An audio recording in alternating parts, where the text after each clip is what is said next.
Hi, welcome back. My name is Eric, and what I try to do is in the mornings before I get started with business, I try to do, a video or two from questions from you guys. And one of the questions that we received was, how far do you travel for work? In other words, how far do you go to either do service work at that location or to bring it back? Uh, You can't do it on the weed eaters and stuff like that, and it's really hard with the push mowers and stuff to get too far out. But we've traveled up to 170 miles from the shop to do a pickup and bring it back here to do the work and then take it back. Of course, the customer has to pay for the trucking, and the only way you're going to get customers to do that is on the bigger dollar amounts. Uh, on stuff that nobody in that area wants to work on or doesn't have the ability to work on anymore. An example was just 2 days ago, we went to Plattsburgh, New York, which is about 120 miles. Guy had a compact tractor that nobody would touch. It said there was a leak in it. And he knew very little bit about it. He's from Arizona, and he comes up to Plattsburgh on Lake Champlain about for a month every year.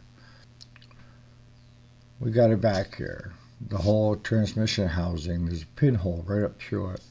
So we're going to try to DevCon it, which is pretty good stuff. So we're going to try that.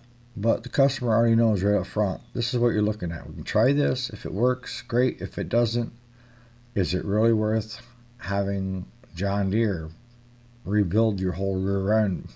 Because they would have to take the parts out of this rear end, put it into the other one, where most of them won't. They just do a swap. That means everything inside that rear end, you're buying. And that was his only way out. So we look cheap compared to that, if it works. But you have to figure your time when you're out of the shop.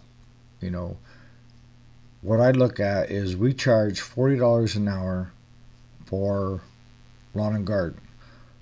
We charge $55 an hour for farm tractors, compact tractors like we just picked up. All right, there's two of us in the shop.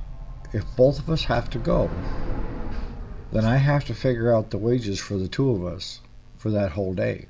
And when we went to Plattsburgh, it was an all-day thing. It was about 2.5 hours up, an hour screwing around, and then I went out of the way to visit my granddaughter and daughter on the way back because they live up that way. But we got back here at 2 minutes after 3, our hours are from 6:30 in the morning till 3. So we wasted a whole day being out of the shop where we could have both been working on something. So I have to figure that in.